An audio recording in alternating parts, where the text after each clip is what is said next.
வைகுந்த காலத்தை அப்புறம் திருவருளை சிந்திக்கின்றோம். இந்த மாயா காரியமான உலகத்தில் ரொம்பவும் முக்கியமானது காலம்.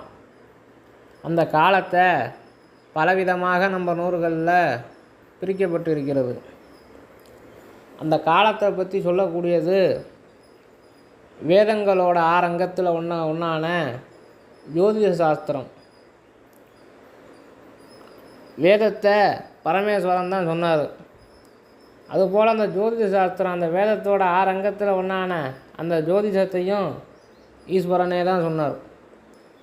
அந்த ஜோதிட சாஸ்திரம் சாமியுடைய கண்ணாகவே நேத்திரமாகவே போற்றப்படக்கூடியது. வேதம் சாமிக்கு மூச்சு காற்று, அந்த ஜோசியங்கிறது தான் சாமியுடைய கண்ணு.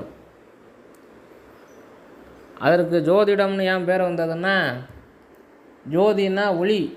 இப்போ ஒரு பாதையில் நடந்து கொண்டு இருக்கோம்னா அந்த பாதையில் சரியாக நடக்கணும்னா ஒரு ஒளி வேணும்.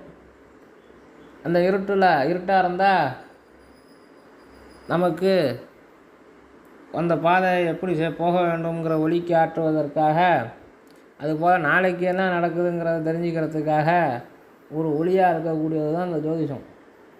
அதான் ஜோதினா ஒளி, ஜோதிடம். அந்த ஒளியாக நாளைக்கு காட்டக்கூடியது, நாளைக்கு என்ன நடக்குங்கிறது. அது முக்காலத்தையும் சொல்லக்கூடியது. அது செல்காலம், நிகழ்காலம், வருங்காலம், 3 காலத்தையும் சொல்லக்கூடியது. அப்படிப்பட்ட சாஸ்திரம். அந்த சாஸ்திரங்களில் தான் பஞ்சாங்கம்னு ஒரு முக்கியமான பாகம் அதில் கூறப்படுது. அதை வச்சு தான் காலத்தை நிர்ணயம் பண்ணுறது. இப்போ இன்றைக்கி இந்த நாள் அப்படிங்கிறதும் இது இருக்கிறதுனால நாளைக்கு இது நடக்க போகுதுங்கிறதுமே இந்த பஞ்சாங்கத்தில் கூறப்படுது. அந்தந்த தெய்வங்களை வைத்து, கிரகங்கள் அதுபோல் அதிதேவதைகள் எல்லாம் வைத்து நாளைக்கு இந்த வருஷம் இப்படி நடக்கும். சாதாரண மனுஷனோட வாழ்க்கையிலேயே அவன் இந்த நாளில் பிறந்ததுனால அவன் இப்படி இருப்பான், அப்படியே அந்த கிரகங்கள் இப்படி மாறி இருக்கிறதுனால அவனுக்கு இது நடக்குங்கிறதெல்லாம் அந்த நூல்களில் போட்டிருக்கு. இது ஈஸ்வரனே சொன்னது. இப்போது சில பேர் அந்த ஜோதிட சாஸ்திரமெல்லாம் சைவர்கள் பார்க்க வேண்டியதில்லைன்னு ஒன்று சொல்லி கொண்டு வரார்கள். அது தப்பு. ஏன்னா நம்ம சமயாச்சாரியர்களே பெரிய புராணத்திலேயே ஞான சம்பந்தர் திருக்கல்யாணத்தில் அந்த ஜோதிட சாஸ்திரத்தை பார்த்து தான், அந்த ஜோசியர் சொன்ன மாரி தான் அவங்க அன்னைக்கு அந்த பாலிகையை வைத்திருக்கார்கள். சுந்தரர் திருக்கல்யாணத்திலையும் அதுமாரி பல பல விஷயங்கள்லாம் ஜோசியத்தை பற்றி கூறப்படுது. அது மட்டும் இல்லாமல் நம்ம கோச்சங்க சோழ நாயனார் பிறக்கிறத பார்ப்ப அந்த ஜோசியர் சொன்னவாறே அந்த அரசன் செய்தானுங்கிறத அங்கே நம்ம பெரிய புராணத்திலே பார்க்கலாம். ஏன்னா அது ஈஸ்வரன் சொன்னது.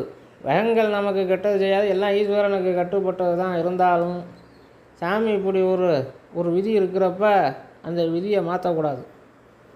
இந்த நாள் நல்ல நாளுங்கிறப்ப நல்ல காரியங்களை அந்த நாளில் தான் செய்யணும். ஒரு கெட்ட நாள்னு இருக்கிறப்ப அன்னைக்கு போய் நம்ம அதை வீம்புக்குன்னே செஞ்சால் அதுக்கான கெட்டது கூட நடக்கலாம். இது நூல்களில் கூறப்பட்டது. சைவர்கள் அந்த நூல் பிரகாரம் தான் இருக்க வேண்டும். இதை பெரிய புராணத்தில் கூட காலை செய் வினைகள் முற்றி கணித நூல் புலவர் சொன்ன வேலை வந்தணையும் முன்னர் விதிமன கோலம் கொள்வான் நூலசைந்து இலங்கு மார்பின் உணங்கிய கேள்வி மேலோன் மாலையும் தாரும் பொங்க மஞ்சன சாலை புக்கான் அப்படின்னு தடுத்தாண்ட புராணத்தில் சேக்கிழார் கணித நூல் புலவர் சொன்ன வேலை அணையும் முன்னர்னார். கணித நூல்னா அந்த ஜோசியர்கள் சொன்ன காலம் வருவதற்கு முன்பாகவே தன்னை தயார்படுத்தி கொண்டு இருந்தார்னு. அப்படி ஞானசம்பந்தர் புராணத்தில் திருமணம் செய் கல்யாண திருநாளும் திகழ் சிறப்பின் மருவிய ஓரையும் கணித மங்கள நூலவர் வகுப்ப அந்த என்னைக்கு கல்யாணங்கிறதையும் அந்த பாலிகை எப்போ வைக்க வேண்டுங்கிறதையும் அந்த கணித மங்கள நூலவர் பஞ்சாங்கம் முதலிய ஜோசிய சாஸ்திரத்தை உள்ளவர்களான ஜோசியர்கள் சொன்னபடி செய்தார்கள்ங்கிறத பெரிய புராணத்திலே சொல்கிறார். அதுமாதிரி எத்தனையோ உதாரணங்கள் பெரிய புராணத்தில் இருக்கு. அப்படி இந்த ஜோதிட சாஸ்திரம் வருங்காலத்தையும் காட்டக்கூடியது. அதில் அந்த பஞ்சாங்க பலன்கள் மிகவும் விசேஷமானது. அதை கோயில்களில் பாராயணம் பண்ணுவார்கள், மடங்களில் பாராயணம் பண்ணுவார்கள். அதை கேட்குறதே மிகவும் விசேஷம். இந்த வருஷ பலன், பராபவ வருஷ பலன் எப்படி இருக்கும்னு ஒரு வெண்பா உண்டு.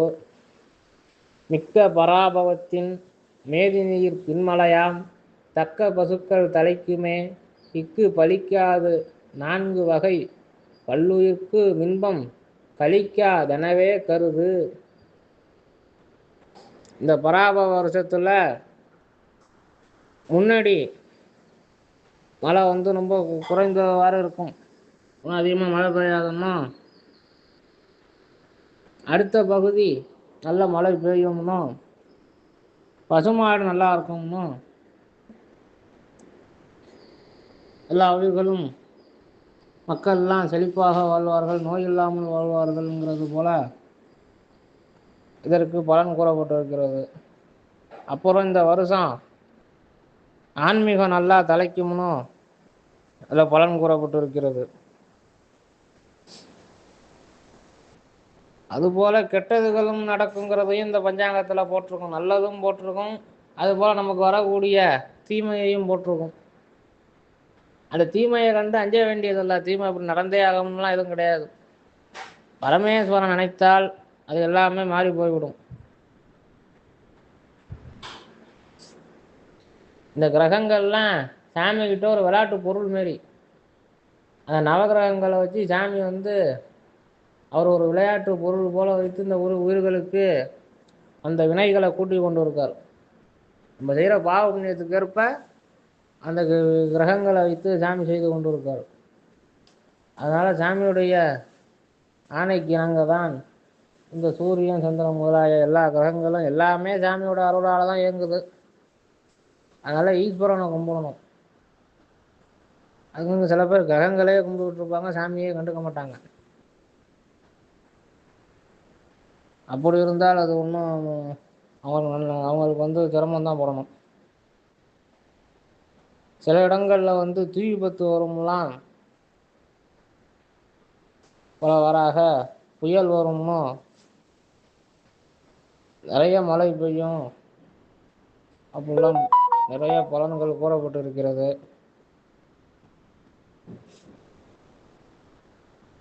ஆகையினாலே இந்த வருஷத்தில்